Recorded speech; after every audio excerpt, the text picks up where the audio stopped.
This episode is brought to you by Fox One. Watch all 104 matches of the FIFA World Cup live in 4K for just $19.99 a month with 3 days free. Build your own multi-view, choose up to 3 streams, and follow player spotlights. Stay on top of every moment with live stats, highlights, and instant replays. The FIFA World Cup, streaming live on Fox One. Offers are subject to change. See fox.com for complete terms and conditions. No one goes to Hank's for his spreadsheets. They go for a darn good pizza. Lately, though, the shop's been quiet, so Hank decides to bring back the $1 slice. He asks Copilot in Microsoft Excel to look at his sales and costs and help him see if he can afford it. Copilot shows Hank where the money's going and which little extras make the dollar slice work. Now Hank has a line out the door. Hank makes the pizza, Copilot handles the spreadsheets. Learn more at m365copilot.com/work. LinkedIn is pretty amazing at helping you grow your small business. We cannot stop your new clients from emailing you at 3 a.m. We can help you sell, market, and hire in one place. We cannot help you be in 3 places at once. And while we can't help you organize your calendar, LinkedIn can help you land more clients so you have a calendar to organize. Grow your small business on LinkedIn. Learn more at linkedin.com/smallbusiness.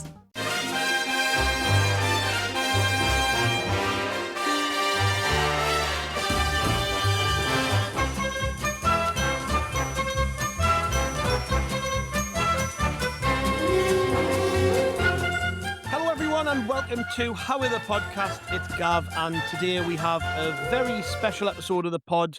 As you probably know, we love our Sunderland history here at Howie the Podcast, and today we're going to explore something that hasn't really been properly uncovered or documented: the history of Sunderland's women's team. You've probably heard of many big names that have come through at the club, such as Jill Scott, Steph Houghton, Beth Mead, and Lucy Bronze, but the truth is that the very first iteration of Sunderland's women's team came along many years before any of those ladies had graced the red and white stripes. Firstly, today, I'm glad to be joined by probably the biggest history buff in the Howie the Podcast roster. It's Andrew Smithson. Hello, mate. Hello, mate. That's a lovely thing to say. And and this pod, like you, ever since we've had this penciled in, I've been looking forward to it. It's a really good story and one that I've got to be honest, I didn't know the full details, so cannot wait. Well, for you this said one. you said it was lovely. It's a bit nice and it's calling you the biggest nerd in the group. You know, you're biggest history buff, biggest nerd. Yeah, but basically the same thing. If I'm honest, mate. You know, I don't know about you, but I'm really looking forward to this today. It's something a bit different for us, isn't it? But you know what we're likely to uncover here today is a moment in the club's history that's never actually been properly documented, which, you know, as history buffs, it gets us excited. Well, it does, and it's a massive part of the club. So, hey, the more people who know the facts, more people who know the background to it, the better. So, like I say, it's been a couple of weeks we've had this in the pipeline, so yeah, it's been one I've been counting down to.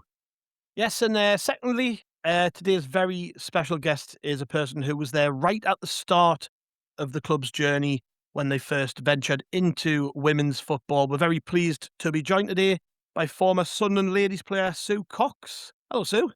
Hiya. Nice to meet you. All right. Yes. We were chatting away there before we hit record, and it's a shame that we aren't a video podcast because people really ought to see the amount of stuff that's in the background. And you sat there wearing a Hummel Sunderland shirt, which you did give us a heads up on ahead of time, didn't you? That's your original playing shirt. Yeah, actually played in this. And was it you said it was a hand-me-down? Was it from one of the men's players? Yeah, we didn't have our own kits. We had to wear the hand-me-downs off the men's team. So you can imagine teenagers. Well, I was a teenager, but wearing full-on men's kits. They used to hang off us. But yes, I managed to bag one of these and look after it. So it's an original. Do you know whose it was? Because back then, obviously, they were John, 1 to 11, right? So I've got number 9 on. Number 9. So who would that have been? John Ben. Oh wow! I bet there's a lot of teenage lasses back in them days who would have killed you for that shirt. Well, later on, number 11's my shirt, so I don't know how I've ended up with a number 9, but I'll take it all the way because it's an original. So, I was going to say it's in good nick as well. oh It's like yeah, it's, it's you know, been you well must looked have been after. you must have just washed that in the sink in cold water to make sure it didn't get ruined. Because every time I had a shirt like that, they would fade and they would just go all clicked. And yeah, if you Yeah, didn't look after them, they would end up knackered, wouldn't they? I haven't worn this for years. I literally looked after it once I got it. So it's been in the wardrobe, but I thought I'd put it on for you for a day. No, I love it. I love it. I mean, Andrew, and he knows I love bringing this up, but Andrew is the esteemed author of Kit Kats, which was a Uh-huh. book all about Sunderland's kit. So that must give you great pleasure, Andrew, seeing an original that not only Sue wore, but Johnny Byrne. Well, hey, listen, I'm going to be no good for the rest of this interview. I'm just going to be daydreaming Priceless. about those olden times and all the things Sunderland got up to back then, and Yeah. John Byrne and the rest of them. So yeah, if I drift off, don't take that out. It's that shirt. It's just sparked a few memories. So it is that it's got me thinking now. Now we're starting talking about the shirt. Like you said, you used to just get the kits handed down from the first team, but like how long would they be expected to last for those kits if you if they were handed down to you and you were asked to play in them? Well, we would just get handed down, and then you just rewash and use them for that season, I guess. All right, so you just But try and we get would a full never. season out of one kit.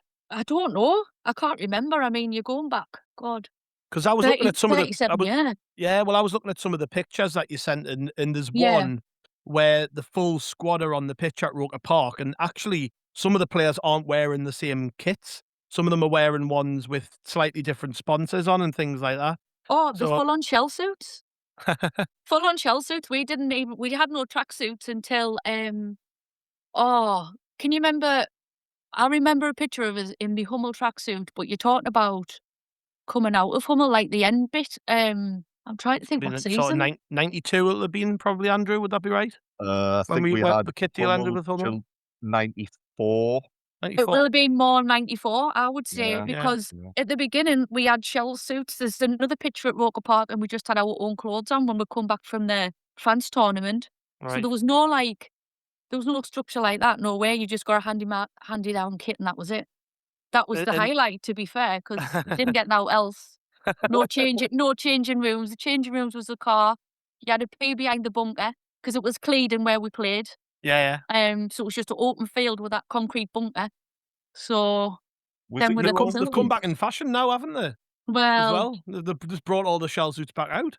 I yeah, was well, just wondering, Sue, was it your own boots as well? Did you have to fork out for your own? we got nothing. We got Oh, nothing. Nothing, Living man. a bag of balls. I was just buzzing that I was playing for Sunderland. yeah, Do you fair know what I enough. mean?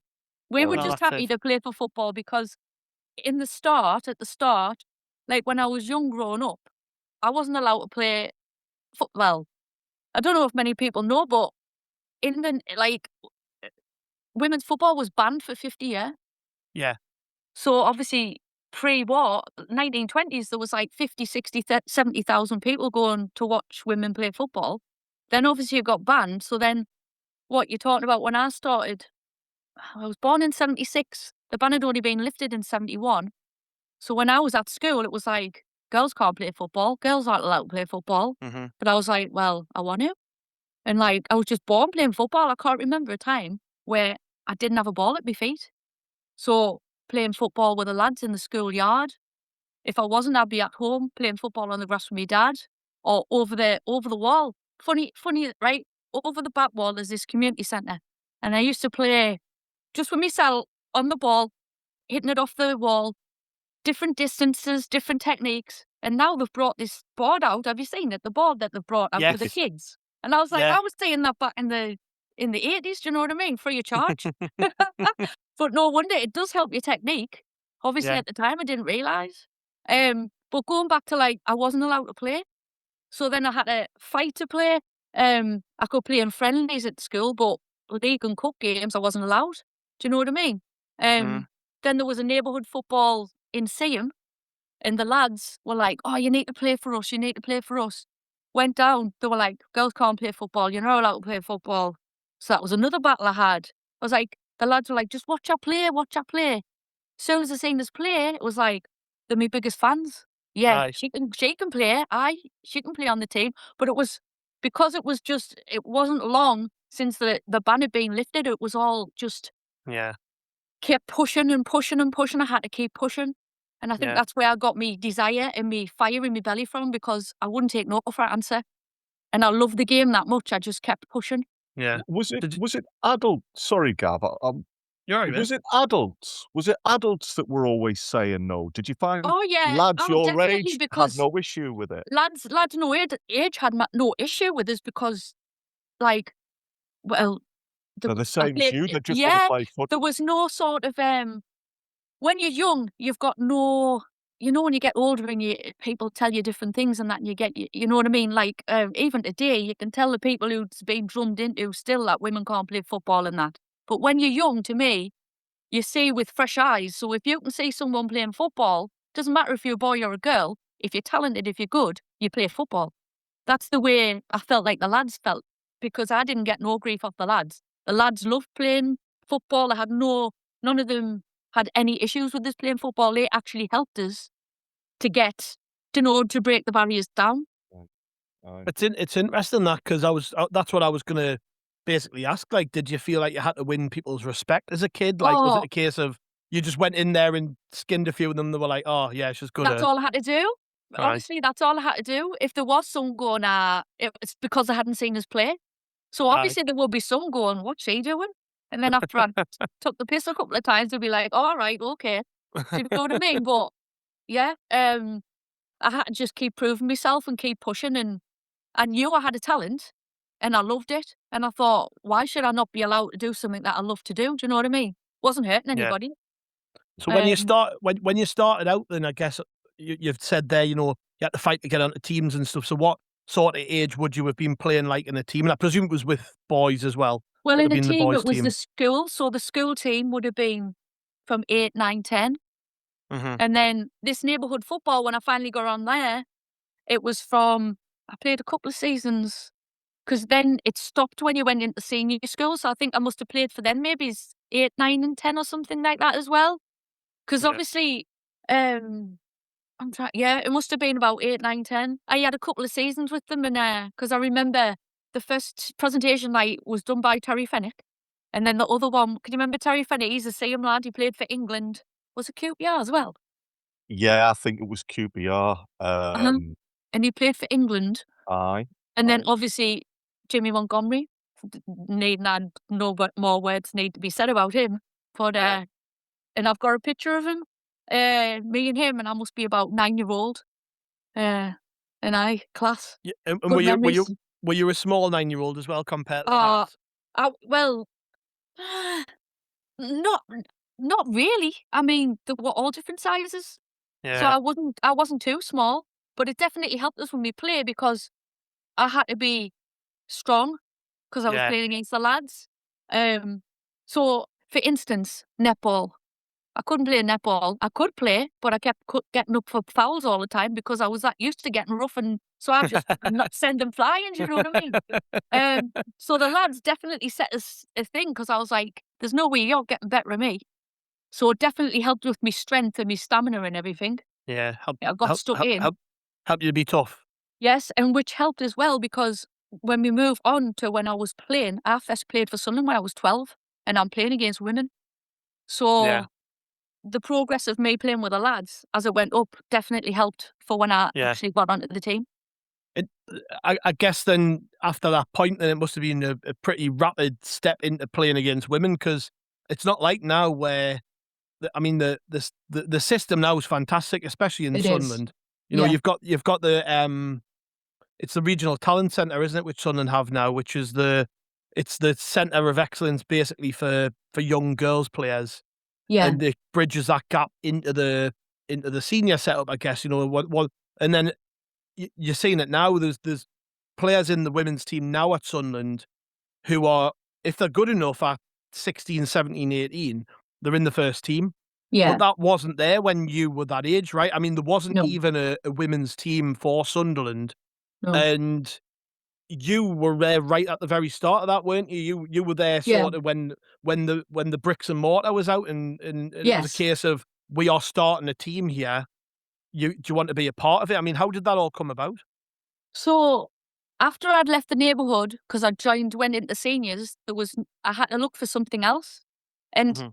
I don't know how it happened, but somebody must have said, there's a women's team in Easington and it's a five-a-side team, but at least you can play football, because, I was struggling to like find a team to play for.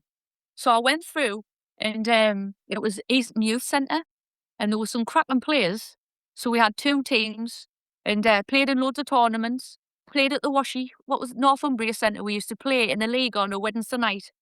And there was like teams from Washington, Sherburn, Cowgate. There was loads of teams. So obviously Sunderland mad. So I was at the game, Roker Park, and it was in the programme, and there was a advertisement. Mick Ferguson. Yes. Mick Ferguson. Yeah, it was the friend care in the community. So it was like advertisement in the thing, wanting women, lasses, girls. I've got it in front of us here. It was Right. 4th of April, 1989, when Right. Sunderland played against Plymouth Argyle at Roker Park. There was a small little advert in the programme, so you saw it from It there. was tiny, tiny. Oh, I And used to read them back to front. Yeah. So you can imagine me excitement when I seen that. I was like, oh Yeah. my God, because I was Sunderland mad anyway. So all the lasses from Easington went to these trials, and a couple from the Washi League. Well, there was loads of lasses. Because it's surprising when you say there wasn't that many. There was, obviously not compared to today, but there was still quite a few. Do you know what I mean? And we went for trials, and most of the Easington got on to the team. Yeah. So it was predominantly the Easington lasses. So went for trials. We had a few. I always remember like going to Roker Park and going into the changing rooms and having a meeting. So I thought that was amazing. Yeah. Sitting where the players were, having this little meeting. And then our first game, so we just like we had trials and that I got on, and then we were just like training and stuff. So we used to train at the Cleedon. So Mick Ferguson would take it, and he had a couple of other lads that would help train. And then we finally got a game. It was the 26th of July, 89, and we played Darlington. We So that's won not 2. actually that long after the advert goes out, really. April No. to July. Nah. I think it was because we had the team together, and we must have been on it and saying, well, how then we want to play? We want to play someone now that we've got the team. So we played Darlow, won 2-0. Wiggles, Tracy Mallam got them both, Wiggles. But that's another thing, because in the programme, there's the first picture of our first picture of that game, and they still got it wrong because they said Jackie Whittle scored them both. And it wasn't, it was Wiggs. So I always put that right, because I'm like, no, man, it was like, it's the first ever goal. You've got to get right in the history, you know what I mean? Oh, when that book's written about the history of the team, we need to make sure that detail's correct. Definitely, you have to. So obviously I was, I'd have been 12, which is insane, but there was no age limit at the time because it was just friendlies and stuff. So Yeah. we were just playing. So I think it was like, we played a few more games, and it was the 10th of September. So I was coming up 13, the 12th of September. So I scored my first goal for Sunderland 2 days before my 13th birthday. Crazy. So I was like 12. It was like, you know what I mean? Nearly 13, which is insane because I was playing against women. But like I said, I've got the passion. I had the fire in my belly. I was playing for Sunderland. There might have only just been my mum and dad and the other people's parents watching, but I had the red and white shirt on, and it meant the world of us. So I put 110% in. Was that, were you brought up to be a massive Sunderland fan? Was that like the rest of us, just die hard at Roker Park in the stands cheering the lads on? Yeah. I remember standing in one position, and then the goals would go in, and you were like, right, where's everyone at? Because you wouldn't be in the same position. You'd be somewhere else. Memories. Yeah, definitely like red and white through and through. So to wear the shirt I just loved it. I was fast as out. little whippet, left foot. So back in the day as well, it was hard. There wasn't many left footers. I think even in the men's game, there wasn't that many left footers. So I had a bit of an advantage there. Do you know what I mean? Yeah. What position did you play? So at first, I think I might have been like a sort of left winger, and then because I remember she's quick and she's left footed. Put her on the wing. I'd fly down and either cut in myself and finish, or I'd fly down and whip it in for someone else to finish. Pretty much, that was my job. So, So you spoke there about how you were young. I mean, that's mad playing as a 12-year-old. Oh, I know. And you were against adults. You were Yeah, against women. Had they been the same as you in that they'd loved the game and played with younger lads, or were these women who just started the game relatively late in life? Was it just a mixture? So, a story of like Wiggles, who I'd said scored the first goal. So, a couple of months back, I got in touch with Rob Mason, and it was really bizarre because he was like, I used to teach a girl who played for Sunderland, Tracy Mullen. And I was like, shut up. I was like, she was one of my best mates. The Sunderland days, we were like best mates. I says, I can't believe I'm ringing you to talk about Sunderland Ladies, and you're telling me that you taught her at school. And he pretty much told me the same story as what I told you about going through school. All the lads were like, she needs to play for the team. She needs to play for the team. And it was the same kind of story. Do you know what I mean? So I think all of us had pretty much been through the same. There was one or two that were only been playing a few years, but you could tell the ones that had been playing and had the passion from, they were born like that, you could say. Yeah. Do you know what I mean? You could tell that them, like me and Wiggs and that. But is that why you then you're hungry to do it, and you'll put up with the rubbish facilities and that because you've just loved playing football for so long? Yeah. It's in your blood, Yeah, and then you've got to also ignore the negativity coming from people saying girls are crap, girls can't play football. Don't compare us to men. I've never ever wanted to play. Yes, I played with the lads because I had to, but then you get to a certain age, and yes, they do get stronger. Because I've had a few clatters off them when they get old, and I thought, here, I'm not playing with these anymore. Because if you take the mick, and then the lads are like, she's tapping, look at you, circles, they'll just go in and they'll just fly you out, and I'll be laid out. Do you know what I mean? I don't want to, it's nothing like, we don't want to be compared. We don't want to play with them. We just want to play football. That's all we wanted to do. Do you know what I mean? Yeah. But yeah, like I say, a mixture of people who wanted to play. I mean, it was funny. I still remember some of the trials, man. There was girls, and you could tell that they must have just wanted to. I don't know, because some of them would just come in, right, and just wipe you out. They had no control, and I was like, you can't play football. Because the way they were tackling, you could tell they were just fresh out the box, and they must have thought, I'm going to give this a go. Do you know what I mean? But it was dangerous, and I was like, well, obviously they didn't come back. Yeah. But God, some of the trials, it was dangerous, and I thought, wow, like, yes, you might want to play, but you've got no clue because the way you've tackled there, you know what I mean? There was no technique on it. It was just like, get out. Yeah. So, do you know? Obviously, all these years later, you can stand back and appreciate, like, bloody hell, I played for the first ever Sunderland Ladies team. But in that moment, were you like, did you appreciate that at the time, or was it just at the time you would say, I'm just playing for Sunderland? Like, it's not like now where if a 7, 8, 9-year-old girl gets picked up by the club's academy system, where it's very much right. You play for Sunderland, you train at the academy like 3 days a week. You're in organised leagues, and like it's very professional now. Where back then, I'm guessing wasn't. It was probably more like your kind of park teams and just put you wearing red and white. Yeah. There was no like, the girls today have got female footballers to look up to. They've got, like you've just said, they've got a structure. So they can go, right, if I play here, I can go, this is what I can do, and progress. And I've got everybody around us supporting us. I've got nutritionists. I've got like people who have a structured training, who looks after us. You know what I mean?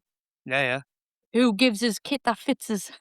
Do you know what I mean? Like, who records everything that happens?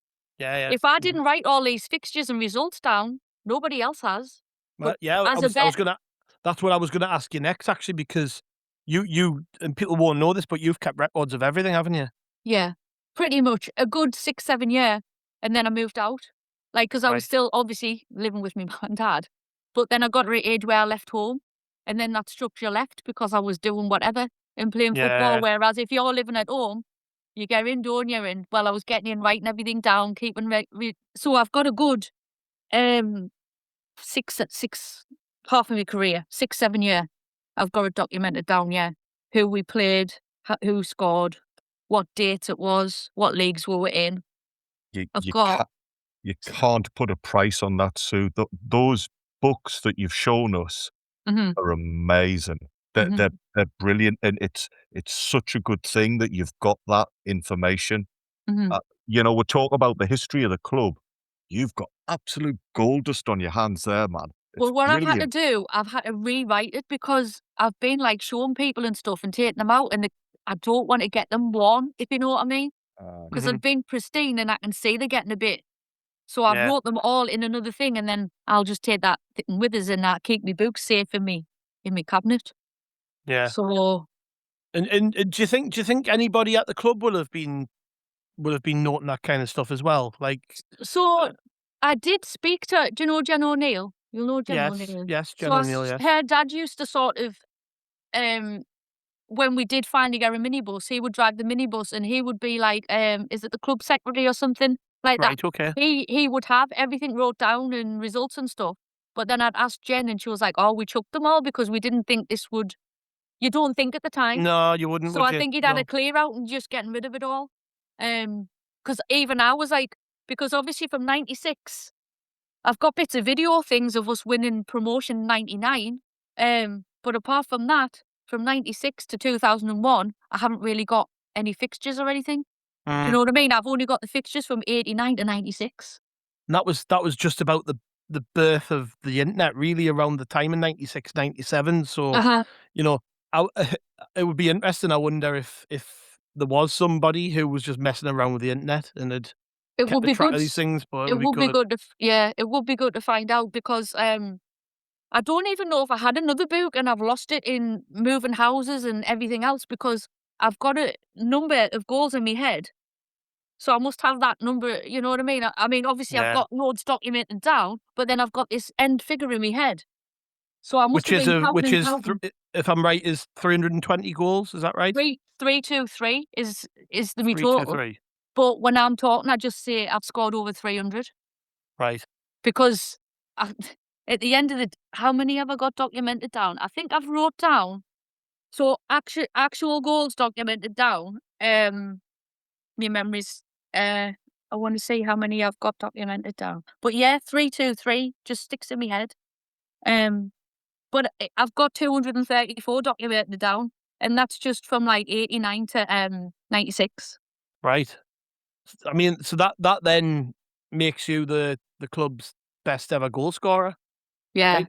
Which, Well, it does, but it's sort of getting that out to them and that recognised because it's. I always call the girls from 89 to 2001, I call us the forgotten lot because that's how I feel that we are. Like, if anybody talks about Sunderland, it's always since like 2001. which Um, was when which was when the club brought the Cowgate Kestrels into the fold, wasn't it? yeah, uh-huh. Even, Yeah. and so then it annoys us when they go, that's when Sunderland was formed because it wasn't. We used to have some right games against Cowgate Kestrels. Yeah. I've got them noted down, do you know what I mean? They were like rivals, like Newcastle. Mhm. So Newcastle, Cowgate. I loved scoring against Newcastle. Well, I scored 19 against Newcastle, and that oh, was it. great. Yeah. With Can you the feel that mix? the games against Newcastle, did they feel like big games to yous? Oh, aye, yeah, Yeah, yeah. yeah. It was And was it the class. same from them as well, I guess? Yeah, yeah. Oh, aye, They'll have definitely. they'll have all been probably Newcastle fans, right? And the majority Yeah, of them. yeah. The majority Yeah. of them are, yeah. And it's That like, that it's special, isn't it, that? it is. And today, so I don't know how I'd feel now because obviously back in the day, right, you played for your badge, you played for your shirt. There was no money, no nothing. You got nothing. I was approached by Middlesbrough and Newcastle to play for them. And I was like, there's no way I wouldn't even be able to put the shirt on. It would burn the very skin off us. But obviously, nowadays, they're swapping and it's who gives the most money. Do you know what I mean? Yeah, Now the money's creeping in, because I know a couple of years ago there was a lot of the girls moved over to Newcastle because they were getting better deals off them. Mm-hmm. I don't know personally. I don't think I could have done that. I would have just No. asked for. I would have just asked for more money off Sunderland. I really don't think I could have put a Newcastle shirt on for all the money in the world. No. I really couldn't. It's a bit like Alan Shearer. If Sunderland had said, Yeah. I'd give you this amount of money to come play for us, he would have told you where to go, wouldn't he? Yeah. Do you know what I mean? Alan Shearer didn't score nearly as many goals Well, as you, you man. know. So you know. Marvel Television's Wonder Man, an 8-episode series, now streaming on Disney+. A superhero remake, not exactly what we'd expect from an Oscar-winning director. Simon Williams, audition for Wonder Man. I'm gonna need you to sign this, assuming you don't have superpowers. I'll never work again if anyone found out. My lips are sealed. Marvel Television's Wonder Man. All 8 episodes now streaming, only on Disney+. This episode is brought to you by Perfect Bistro Cat Food. Hey guys, today I'm interviewing my cat about his perfect bistro food. Percy, you seem to be a big Perfect Bistro fan. Care to comment? Totally. What do you like about it? You love the high-quality ingredients? And the delicious flavors, of course. Yeah, that makes a ton of sense. Listen to Percy, guys. Visit perfectbistro.com to try it for your cat. Get business done with the new American Express Graphite Business Cash Unlimited card. With unlimited 2% cash back on all eligible purchases, unlimited 5% cash back on flights and prepaid hotels booked through American Express Travel Online, and a flexible spending capacity that can grow with your business, you'll have the confidence to keep building. Apply today and earn a welcome offer of $1,500 cash back after you spend $50,000 in qualifying purchases on your new card within the first 6 months of card membership. Terms apply. Learn more at go.amex/graphite. Just talking about you playing against Newcastle and what have you, I found an article on the back page of the Echo from August 1991, Yeah. which you'll probably remember because you were the big story, you know. Settles, Tyne with your Derby. I was absolutely buzzing. The back of the Echo. Imagine being on the back of the Echo. I was absolutely. I would have not. I'm looking at it now, and it says, I mean, what a brilliant opening paragraph this is. The sweet left foot belongs to 14-year-old Sue Smith, star of Sunderland women's football team. I mean, that's... And I'm 14. It's insane. I'm 14. And I'm literally, like, having the time of my life, playing the football in my life. Just loving it. Yeah. It says you use your left foot to destroy Newcastle as Sunderland won the women's derby at Silksworth. Tournament, yeah. Oh, was that the youth festival? Yes. It was like the international festival, so there'd be about six to eight women's teams in that. Cowgate, Newcastle, Huddersfield. Who were the other teams up here then, other than Cowgate and Newcastle and Sunderland and obviously Middlesbrough? Were there any others that were sort of in the fold? Whitley Bay had a good team. Middlesbrough were dirty. Dirty. And I mean dirty. Awful to play against. There was Billingham had a team. Hartlepool. Amble. Well, I saw a photo of you, which I think was from a newspaper, or maybe in your scrapbook where it was against Amble. Amble. Yeah. Then we're early 90s. Yeah, 92, 93. So we kind of touched on the early days. You were playing friendlies and stuff. So when did it become a bit more serious? Was it after you headed off to France for the tournament in San Nazaire? 1990, we went off to France. We went on the ferry. I was ill in our shiny shell suits, not Sunderland shell suits, just these blooming, when the shell suits were out. And we got the ferry over. I was absolutely ill. I'll never forget that. And then we stayed at the players' houses. So, it was two people from, so there was me and Wig shared with, whoever was playing this team. So we stayed with them for it over the weekend or however I think it might have been 4 or 5 days we were there, actually. It was a good experience because there was teams from all over. Like, it wasn't just from France. Do you know what I mean? So it was a good experience. Jen O'Neill got player of the tournament. So that was good for her. And then when we come back to Sunderland, we actually went on Roker Park again on the pitch before the game, and Tony Norman presented that with the trophy for being player of the tournament. Right. So I think in the beginning, which was weird, like, the club did seem to be involved, as in like inviting us onto the pitch and take, like, I remember having meetings there and everything. But then I don't know, I just felt like as if they were in and out. Do you know what I mean? It wasn't constant, and it wasn't constant and then got more and more and more. It was sort of, they would be there and then they wouldn't. Around that time, the club was like that, though, wasn't it? It was very weird. much, it was that era, Andrew, before we moved into the Stadium of Light. That sort of early 90s, after Dennis Smith had got us back to the top flight. It was, the club wasn't in a great place for a big chunk of time there, was it? No. It wasn't, and it could be amateurish in a lot of respects, but yeah, you're wearing the red and white, you're wearing the Sunderland badge. So, I mean, there was a point I read where I think you were playing at Meadow Park, which is like home of Sunderland RCA these days. And it's like, well, why are you having to play there? Why are you not allowed to use Sunderland's own facilities and that? It does. I know exactly what you mean. You'd be wheeled out for a photograph, a bit of good PR if you've done something, but then you weren't getting the support and the infrastructure you needed to build on it. Yeah. That's how it seems anyway. Well, it was a point where, the Charlie Early Centre. So obviously we played at Cleydon for a while, and then we moved up to the Charlie Early Centre, and we played on that pitch, which was beautiful. And then obviously, at least we had somewhere to get changed there as well. But then I'm sure we got pushed back over to over the road when there was just like a pitch. It's like a school. Yeah, so I think we just got pushed over there. Well, I think that's where, is that not where Whitburn and Cleydon play now? I think it's like it's still like a kind of playing field now, I think. It's just, but it was just like a field like where we'd come from, but just further up the thing. Like, so, but now and again they'd let us play on there.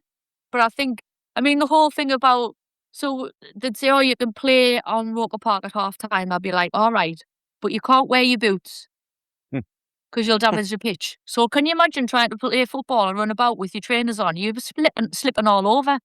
That was the same at the Stadium of Light. You could, if they went on and say, you can have a bit run about at half time. Oh, great. Like, can we not play? Can we not play a game on that? But anyway, we could never wear boots.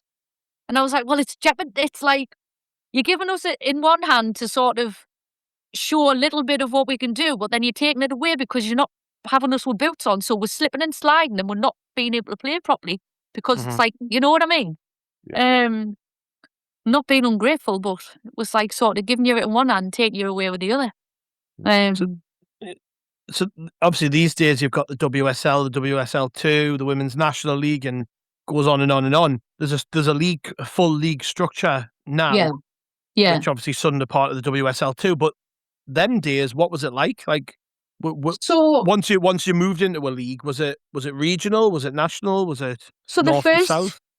The first league, so September 1990, we went into the second division, and it must have been, so just going off the teams, it must have been the Yorkshire Northern and Humber, Northern Humberside League or something like that, because Cowgate Kestrels in it, Newcastle, Doncaster Town, Bradford City, Auckland Rangers, City Roses, Hull City, another Bradford.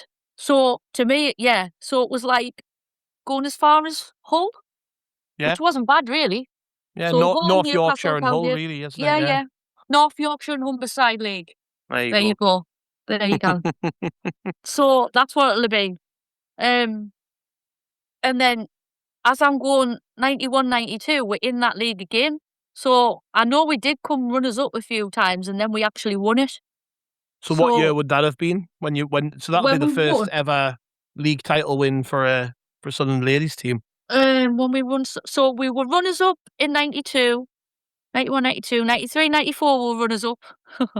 93, 94, cup runners up, player of the season. It was 94, 95 when we won Division 4. So I don't know where that come from. I don't know if we got I don't know. Maybe more teams joined. Maybe. From bits and bobs I saw, it would be sometimes the case that you were moved divisions, not necessarily because of results, but yeah, it was restructuring or the club. You didn't have the funding, so you know you had. There was different times like that when it was hard. Never because the team on the pitch weren't getting results. It was always things beyond your control, you know. Yeah, I think was it not 93, 94 that we might have been like playing against like Spondon and stuff and Aztec Villa. Wait a minute, because then I think we might have went up, but then we found it really hard, and we didn't win many games. Bronte and stuff we were playing, but that was a massive step up for us. Do you know what I mean?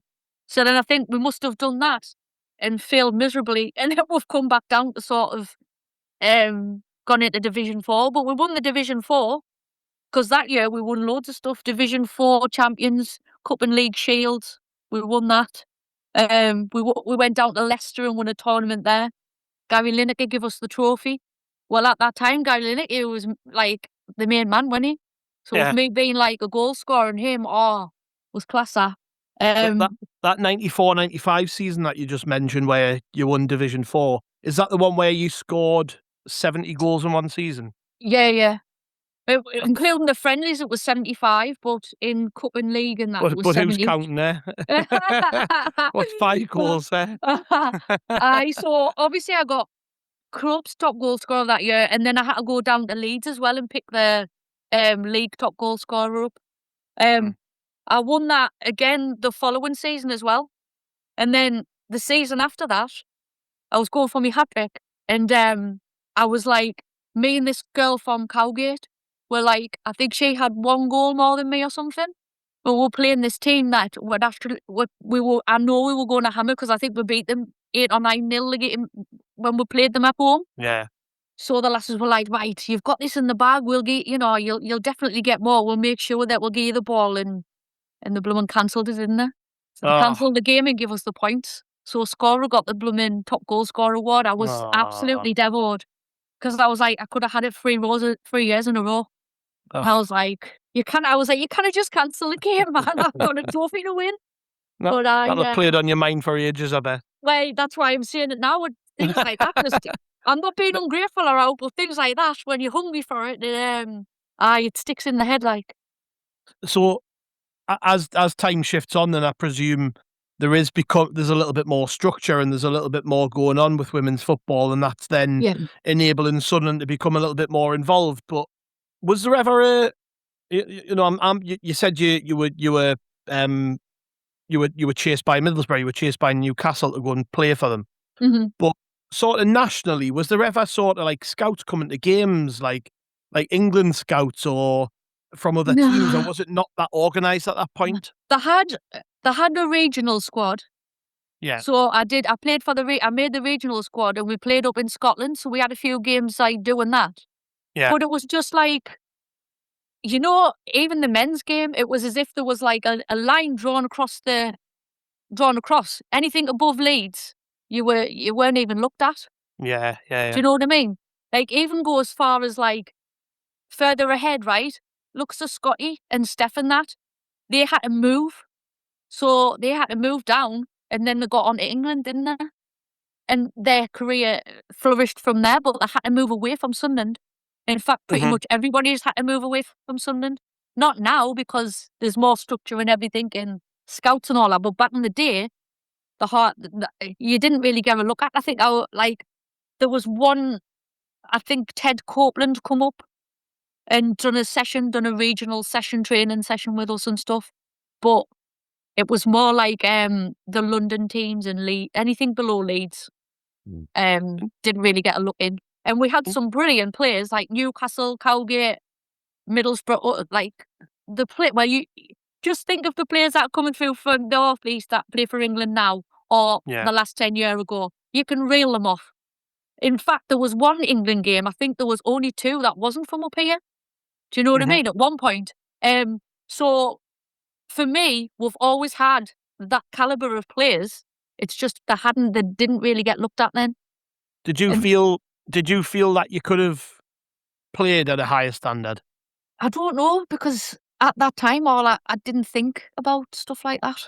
Yeah. Do you know, Yeah, I know what you mean, but kind of like looking at it now, you mentioned a few of them names of sort of, the ones that come straight off the top of your head are Jill Scott, Steph Houghton, Lucy Bronze, Jordan Nobbs, players like that from who are probably a couple of generations after you in terms of playing, who then went on to play for England and become national heroes, even playing for the England national team. And like for me, if you were the most talented player in Sunderland at that point, then do you not look at that and think, I could have, if I came around a generation or two later, I could have been playing like that for them, for England? 100%. 100%. I just, because a hell of a left peg, right? And even I hit the ball and it would be in. Yeah. My accuracy, do you know what I mean? Like, Yeah. I'd score for fun. Like, my dad, he was like, first of all, it was like a $5. I'll give you $5 a goal when I first started playing, right? And then it went down and down and down to this. Nick off, you get the out. It went down to a pound, then 50 pence. He was his ear. That's especially when it's 70. Imagine 75ers. I'd have them bankrupt. I think that's when he realised. Start, I think I was good. Yeah, well, I think that's probably when he realised you didn't need money as a motivator to score goals. He's like, she's playing for Sunderland. She's not bothered. She's going to bankrupt me. Yeah, going back to like the time scale, Jill Scott would have been 2-year-old when I scored my first goal for Sunderland. Yeah. So that's sort of putting you in the sort of time frame of how the progression and how the timing and everything. Do you know what I mean? I mean, I'm over the moon and absolutely buzzing for the lasses now and what they've done and what they've accomplished. But it's part of the stepping stone, isn't it?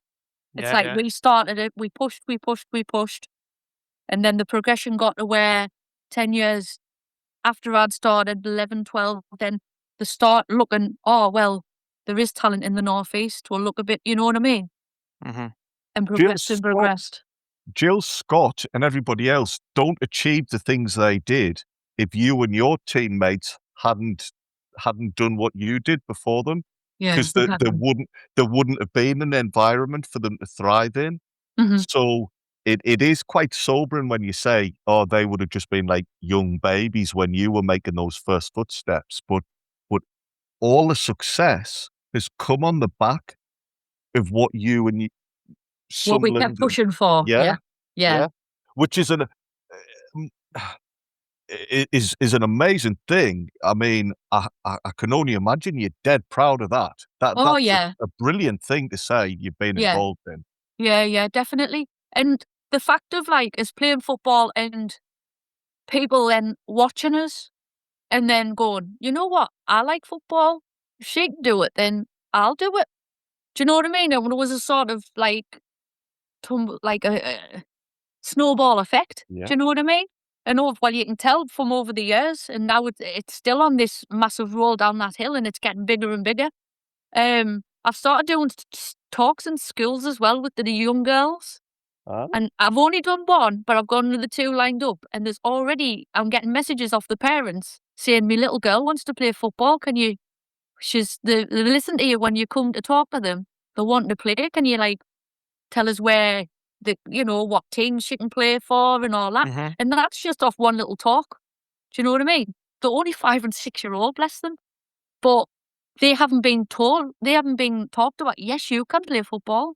Because it still is. I know it's massive, but it still is predominantly a lad's game, isn't it? So if you're on the playground, it's not.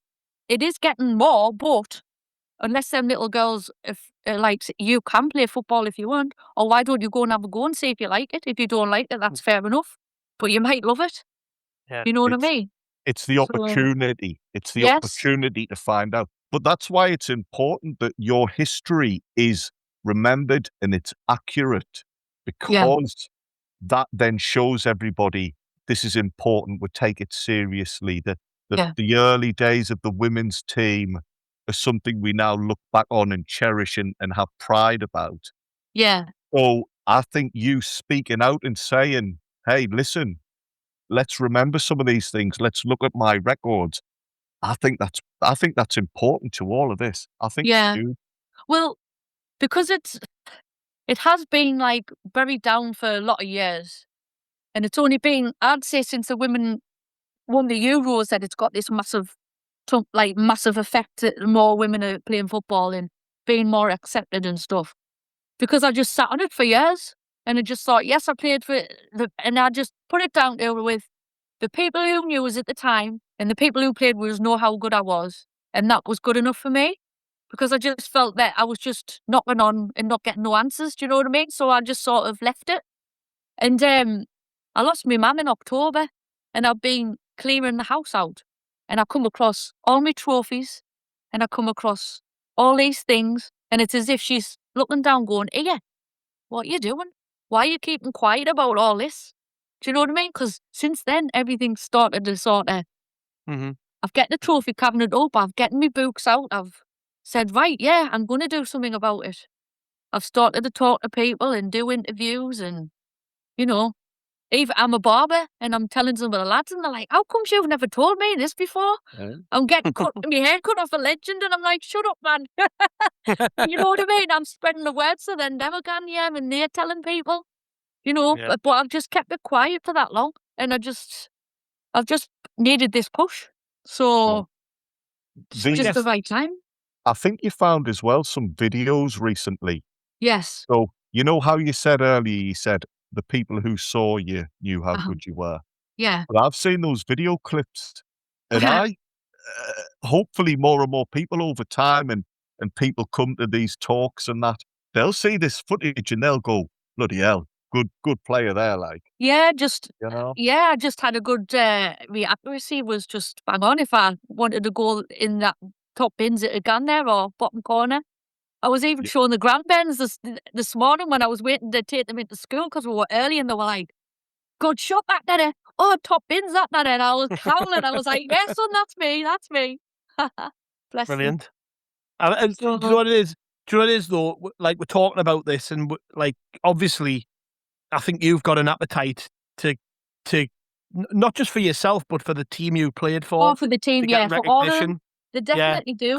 Because you obviously were a very big part of that team for a long time, but you're now speaking out about it and talking about these things, and I think that off the back of stuff like this, I do think that there needs to be something put in place now where we're looking at the proper history of Sunderland Ladies because, you know, as you said, you wore the strip, you were out on the pitch at Roker Park, you trained with club trainers. You know, you were a part of Sunderland AFC.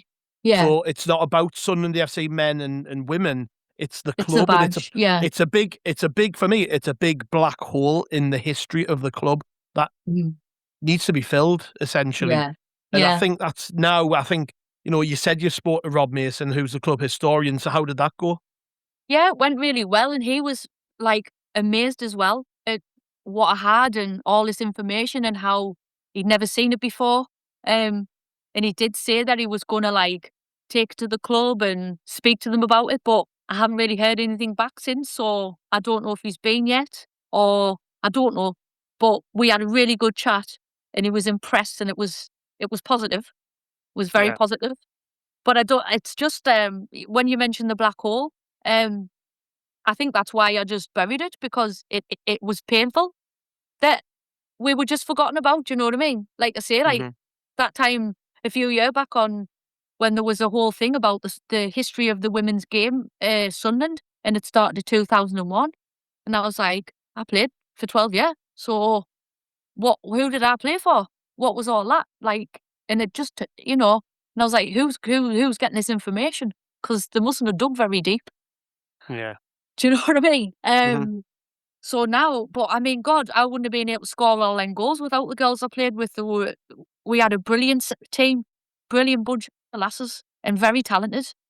You know, the talent that come through, and then, like you say, the talent that come through and wasn't recognised from further afield. because I think today, if you put the team like the night, well, all the way through, if you put them teams out now with the on top of the training that they get now, because you've got to think we weren't getting the training that these get. Yeah, facilities. So all that training and on top medical and the care facility and everything, then 100% there would have been some playing further afield and higher. Absolutely, 100%.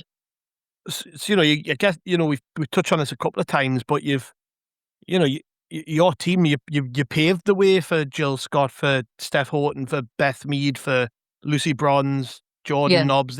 These players who went on to play for England have had brilliant careers and are now worldwide renowned women's players.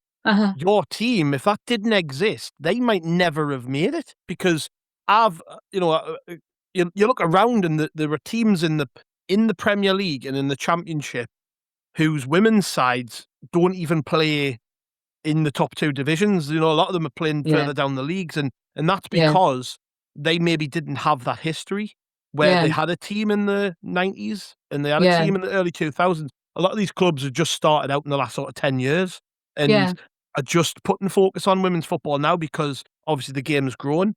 So that makes me think, and this is why it's so important. If your team didn't exist, those legends of the English game might never have ever got opportunities. Yeah. It's scary when you think it like that, isn't it? Yeah. Scary. Yeah. I remember playing in Norway, and I would have been about 16, 17, and the standard over there was just like so far ahead of us. Mm-hmm. Do you know what I mean? And I loved playing, but we got a big eye opener. Yeah. And so I felt like England were behind anyway. Do you know what I mean? Because even France, when we went to France, they were brilliant. Norway, brilliant. Now, obviously, we've caught up. Yes. But the standard, it was a right eye opener, but obviously experience as well. You know what I mean? And thinking, right, we need to step our game up here. Mm-hmm. Do you think, Sue? You're talking about how this black hole exists and the origin story of the club hasn't been recognised. Do you think the fact that the women's team recently got new investment, to me, that seems like a great opportunity. If I'd just invested in the women's team and wanted to show people that we're here for the right reasons, we want to develop the game, this is the perfect time to get that story out there and say, we're here now, this is what we want to do. Yeah. This is what's happened before us. I do feel that this would be a good time to fill those blanks. Well, so when Sunderland Ladies played Newcastle at the Stadium of Light, the last time they played them in March, I was actually invited to hospitality, and I'd done a talk in the Monty Suite. Oh, nice.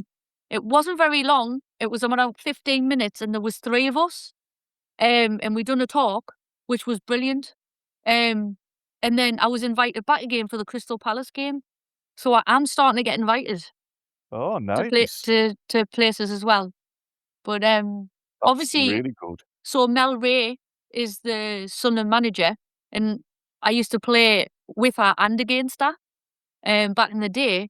So I think she's been pushing as well to sort of try and get the old players through and recognised and brought into the club as well.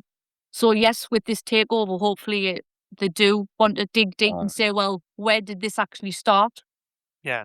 So I'm pleased I am sort of saying stuff, because if I hadn't, it'll probably be like, oh yeah, well, it started in 2001. Do you know what I mean? And it actually didn't. So on the takeover of the Sunderland women's team, I don't know how much you know about it, but like from the outside, when you're reading things on the club website, like that this Bay Collective group are leading the charge and redefining what is possible for women in sport. Yes. That even as because I'm a casual Sunderland women's fan, I've got to be honest. I've been to a few games this season. I took my daughter to the Newcastle game, the derby at the Stadium of Light. Absolutely loved the experience. It was brilliant. Great for taking kids along to. Like, genuinely, it was excellent. And I would recommend next season when people get the opportunity to go to watch the team that they should do it. But when I read that, I'm thinking, like they sound very serious about making the women's team serious? Because you've got to be honest and say that, with so much change going on in the men's team, with the club dropping to the League One and spending 4 years there and going through 3 different ownership groups, that the attention hasn't been anywhere near where it should have been with the women's team. And it sounds like with this, doesn't it? It sounds like with this that's been recognised, and the current ownership group have actually went, to make the women's team as good as it can possibly be, they need new owners. They need people who are focused on growing women's sport. And actually, like when you read stuff like that, it is very exciting, isn't it? It must make you think, lucky buggers, I didn't have any of that. Absolutely. Absolutely. But you've just hit it right as well. It's because the men's team are playing really well. Mm-hmm. Because, take us back to that season when I got the 70 goals and we won loads of stuff. We got a picture took at Roker Park with about 8 trophies on. So a brilliant picture. Did I send you the picture? I think so, yeah. I think so. So that was a fantastic season for us. But Peter Reid, I think they just saved themselves from getting relegated that season. Yes. So we weren't celebrated at all. No. We got no recognition for winning all them in that fantastic season. But if it had been different and they'd won and done stuff, would we have been celebrated as well? Yeah. I felt like, so now I feel the lads are playing mint and I'm buzzing. We're in Europe, brilliant. So that's bringing the takeover into the girls, brilliant. Everything's happening at the right time and it's all going forward brilliantly. But back in the day, we would suffer if the men's team weren't playing well. Which shouldn't have been the case, should it? Hence why, yes, all these brilliant players, the Lucy Bronzes, the Beth Meads and all them, but did they stay at the club very long? No. Because the club wouldn't progress with the players. The players had to leave to better the career. Now, with this takeover, the sky's the limit. So they're in WSL 2 now, but if these get a hold and they shake it up, it's, you know what I mean? Good times ahead. And then the crowds will pick up as well, because like you've just said, they'll be like, oh, what's happening here? I'll have a bit of this. Yeah. Do you know what I mean? Success breeds success. It's a well-used phrase, but you're totally right, And but we have been held back loads throughout the years. Up and down, up and down, up and down. So hopefully now, this is it. Yeah, and it's a good time to get on board with the women's team, isn't it, Andrew? Obviously, today as we record this, they've announced the season tickets for next season, haven't they? Which really timely for us when we were doing this podcast, Andrew. You sent me the link at tea time, and I was like, champion. Something we can quickly touch on before we round off. But I mean, 80 quid for an adult season ticket, which works out just over £5 a game. I think an under 18 season ticket, it's £1 a game to watch the lasses play. So, as Sue says, Andrew, if the team's going to be successful next season, which with what it's like when new owners come in, they want to make the mark, don't they? So you'd like to think there's going to be big investment this season. It's a great time to get involved with the Sunderland women's team, isn't it? Yeah, I'd definitely say, definitely. It's exciting, yeah. You like to get along to games, Andrew, as well, don't you? Yes, I do. I like to go and watch the women's team. Did you say £18 for under 18s? I mean 14. I mean, that is a proper bargain, and that is how we're all Sunderland fans on this chat, and it's all because we got bitten by the bug as a kid. Yes, exactly. It's a perfect opportunity to take the bends. Yeah. Well, that's what I do. I take one of my daughters, one of the nieces comes, the other one can come if she's available. And again, the niece that sometimes can't go to the games, it's because she's playing. Yeah. She plays Cool. Berkeley. Right. So it's really important to me that we follow the men's team and the women's team as a family, and at those types of prices, hopefully other people are able to do it as well. And we need to get across more that it's not men and it's not women. It's the badge. It's Sunderland. It's the red and white. You support your club. I always emphasise support your club. It's red and white. Whether it's the men's teams or the women's team, it's Sunderland AFC. And if you love Sunderland AFC, you get behind whoever's got that shirt on. Yeah. Doesn't matter what age, all the way through. Do you know what I mean? Yeah. Well, hopefully. My daughter's 3, so she's just and I can't get the Sunderland shirt off her back at the minute. She's obsessed with it. She just doesn't want to take it off. And annoyingly, I didn't buy her this season's kit, and they've sold out of them. So luckily, she's only small, so she's still running around in a 12 to 18-month Hummel shirt, but she loves it, and I can't get it off her back. And we took her to like I said before, we took her to the derby at the Stadium of Light, and you went in. They had face painting, hair braiding, they had sticker club. They had Samson Delilah walking about. They had penalty shootout competitions. And I was like, this is a total difference to going to a men's game. You even had Newcastle fans walking through the concourse among Sunderland fans. Yeah. And once they got into the stand, there was a good crowd from Newcastle there. There must have been a couple of thousand. Yeah. And once you got into the stands, the banter was going, and it was a normal back and forth between Sunderland and Newcastle fans. But it was very respectful on the concourse because there were a lot of kids about. And I think that opened my eyes a bit. I'd heard about all of that, but I hadn't experienced it properly with with my own daughter, because she's 3, and she actually sat through the whole game, by the way, which I was amazed with. But I'll take her back next season because it was lovely. I wouldn't take her to a men's game yet, but I would definitely take her to see the women's team play, because it's a departure for what I'm used to, and if you like to have a beer and you can sit and have a beer in the stands, and we went as a family. I went with my wife as well, and it was just nice. And it's like you said, I think there is a part of you where you might not be totally into women's football, and that's all right, but you can learn to understand it and appreciate it a bit more. And especially if you've got young children who you want to take to matches, it's nearly impossible to get a ticket these days for the men's team, unless you were a season ticket holder back in League One, the Championship. You're going to struggle to get a season ticket now. There's a big old waiting list. And it's a great way to get kids involved in watching football. And like I say, going forward, Sue, I'm sure you'll be seeing a lot more around the place, because they've got to recognise people like yourself who've done so much for the football club. Like, I can't emphasise this enough, but them names, what I mentioned, and you might be too proud to admit this, but I can say it. The likes of Jill Scott, Steph Houghton, etc., etc. There simply wouldn't be names that anybody recognised if you hadn't played for Sunderland. That's the top and bottom of it. Players like yourself who formed that team, that's the bedrock for all of this, isn't it? The reason I can take my daughter at the Stadium Light to watch a women's game is because in 89, 90, 91, 92, 93, 94, all the way through to the 2000s, when you played for the team, it's because that team was there and it existed. That's the top and bottom of it, in my opinion. Yeah. What I would give to play at the Stadium of Light. Did you ever get the chance or not? Did you ever get the chance? No? No.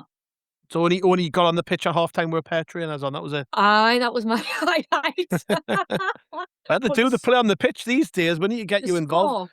Hopefully there's a sponsor listening who's thinking, no, we've got a slot coming up, we'll get so involved. Honestly, to score at the Stadium of Light, man. Like, I used to I've done it, but it was in my own net, by the way. Somebody rounded the goalkeeper and was about to tap it in, and I slid across the goal and slid it in my own net. So I can always say I scored at the Stadium of Light. Bless. But you know what it is, though? It's you got to live the dream. There'll be people listening who've never watched a minute of women's football, never watched a minute of the Sunderland women's team, but they would kill to be able to do what you did and score 300 goals in a red and white shirt. Yeah. Oh, amazing. I know. And they can't take it from us, can they? Do you know what I mean? Like, I loved every second of it. Like I say, I only scored, was it 1 or 2 with me head, Isn't that mad? All right. Yeah. Because, only 1 or 2 with me head. So we're all, because I scored a lot from around the box. Because like Phillips, when he used to just get the ball and bump. Yeah. He's a massive influence. Gabardini, massive influence. Yeah. Just not get your head down and crack it. Aye, not too many touches, man. If you're around there and you can see it, bump. And some of the time, I think it was because I was quick as well, quick thinking. So half the time be in the back of the net before they even knew I'd had the ball, if you know what I mean. When you've got to be quick. Yeah. I'm very quick. I need stuff done. And I'm quick, and it would annoy us if not. I'd lie in bed, just say I'd score a hat-trick. I'd lie in bed thinking about the ones I missed. And that would be a constant thing. So it didn't matter how many goals I scored. I wouldn't lie in bed thinking about all my goals I'd scored. I'd be criticising my play. You know what I mean? So the night before, I'd be dreaming about what I want to do, and then the night of actually after the game, I'd be like kept up awake of thinking I should have done that. But I think that's what kept us going and building up on me game. You know what I mean? Yeah. Well, Sue, it's been absolutely fascinating and brilliant to talk to you. I've really, really enjoyed this. Thanks so much for joining us. Oh, thank you for giving us the opportunity.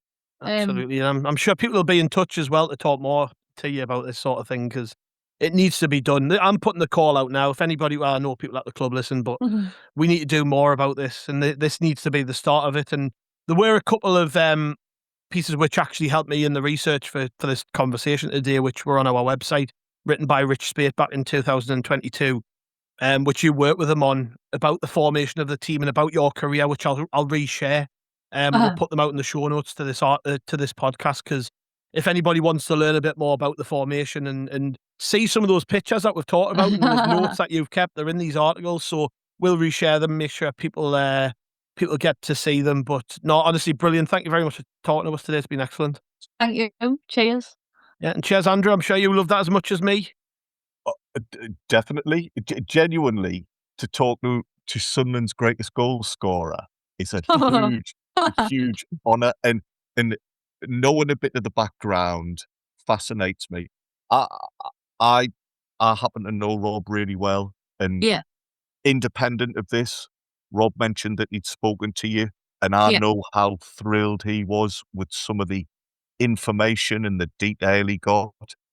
I know of one thing he's planning, and I hope just that the wider club do make an effort so that the story is known and treasured.